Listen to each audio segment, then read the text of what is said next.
My name is Arduenn Schwartzmann, all-round inventor, scripter, builder in Second Life. Jack of all trades or Renaissance man or whatever you want to call it. I'm a trained molecular biologist. Did some publications, became an assistant professor, but as your career progressed, you got more and more administrative work, being less creative. Second Life, to me, rekindled the possibility to be creative. You can build stuff. There's a few buttons at the bottom of your screen. One of them is called build. Once you press that, your cursor turns into a wand and you click somewhere and all of a sudden there's a plywood box. You can add a computer program to it. Let's make a merry-go-round. Okay, well, you res a box, you turn it into a cylinder. People can sit on that flat disk sitting on the floor. You tell the object that contains the script, rotate around with this speed. People sitting on that disk all of a sudden start spinning. And they're like, hey, can you make it spin a little faster? And you type in another value in the script. Oh, it starts to spin faster all of a sudden. And then one of them starts to complain. I think I'm going to say, can you slow it down, please, again? All of a sudden, experiencing all these capabilities makes your whole mind grow wild and roam free. Your enthusiasm is so infectious, Arduenn, but we need to move on to explain your WarBug enterprise. Is the special Draxtor branded plane ready so we can have some fun? Yes, it's ready. I've got it right here. Okay, time for battle.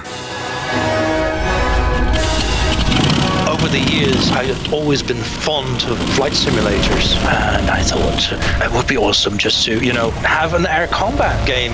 A Second Life's perfect for that. After I got these little planes flying, we said, let's make a red baron, put a flag on it, so we've got the Germans and the Brits. I ventured into the Cold War era with jet fighters too. There are some space planes, a little Flash Gordon-like. And I would make it such that getting hit and crashing would be just as awesome as just flying the plane. All right, Arduenn, oops, there's the last plane. You also have a store? My store is called, I don't want to get censored here, so I'm just going to spell it out for you. It's OMG WTF $10. Everything costs $10. It's a sort of a thrift store, I'd say, where you buy all the useless junk. That's literally what it is. Well, we need some examples. Well, I sell a gun that shoots nachos. Oh dear, the wearable inflatable pool, das periscope. I sell a living painting, an interactive drawing board that comes to life using the algorithm devised by John Conway. So how many different items do you sell total? 400, near 500 items. That is truly crazy. 10 years in Second Life, and that sort of adds up.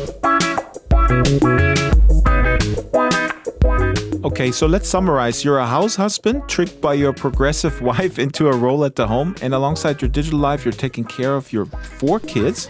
How are you connecting with that generation? This morning we had a very, very interesting subject on YouTubers, and I get along with that conversation pretty well. I'm like, okay, there's this guy, and actually I like him more. He makes funny songs, and all these boys were, oh my God, your dad's cool.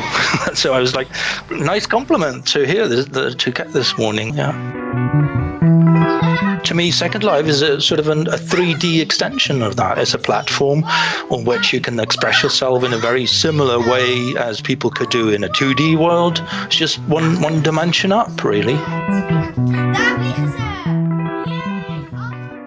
I sell a nacho gun, and I sell, a nacho shooter, and a gun that shoots... Nacho.